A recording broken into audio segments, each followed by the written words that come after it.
హరి ఓం శ్రీమాత్రే నమః శ్రీ గురుభ్యో నమః హరి ఓం శ్రీ గురుభ్యో నమః. శ్రీ శ్రీ శ్రీ పార్వతీ సమేత భోగలింగేశ్వర స్వామి దేవాలయంలో పనిచేస్తున్న అర్చకుడిగా పనిచేస్తున్న నా పేరు మంగేష్ శర్మ. మా గురువు గారైన ప్రసాద్ శర్మ గారు అనేక రకాలైన బాధలు పడుతున్న అనేక మందికి మంత్రాలు ఇచ్చి ఉన్నారు. గారి ద్వారా కొంతమంది లబ్ధి పొందిన వాళ్ళు 90 మంది ఉండగా అందులో చాలామంది వెరుకుగా చెప్పడానికి సంశయిస్తూ ఉన్నారు. కానీ నిజం జరిగినట్టుగా చెప్పడానికి చాలామంది సంకోచిస్తూ ఉంటారు. ఆమె చెప్పిన మంత్రాన్ని ఉచ్చారణ చేస్తూ దానివల్ల లబ్ధి పొందిన వాళ్ళలో ఒకరైన వరలక్ష్మి గారని చెప్పి ఒక ఆవిడ మనతో ఉన్నారు. కష్టాల్లో చాలా వరకు కష్టాలు ఉన్నాయని నాకు విషయాన్ని తెలియజేశారు.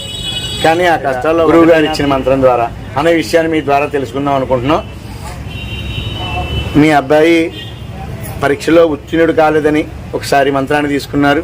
అది కాకుండా మీ యొక్క ఆస్తి మీకు రాలేదని నిమిత్తం మీరు మంత్రాలు తీసుకోవడం జరిగింది. అది నిజమేనా, కరెక్టేనా? కొంచెం గట్టిగా మాట్లాడండి. నిజమేనండి. ఆ మంత్రాన్ని చేసుకోవడం వల్ల లాభం ఏమి, మీ ఆస్తి మీకు వచ్చిందా లేదా? మా ఆస్తి మాకు రాదనుకున్నానండి, తప్పకుండా వచ్చింది. అలాగే నేను ఇంకోటి కూడా చేసుకున్నాను. 41 రోజు 41 డేస్ నేను నమ్మిన శివాలయంలో నేను దీపం పెట్టాను.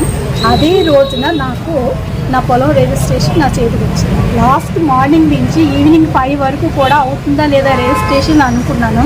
అదే టైంలో నాకు రెమెడీస్ ఇచ్చిన శ్రీ విజయ గారు కాల్ చేశారు. అవుతుందండి, కంగారు పెడుతున్న ధైర్యం చెప్పారు. శ్రీ విజయ అనే ఆవిడ కోఆర్డినేటర్ అండి ఈ యొక్క సంస్థకి.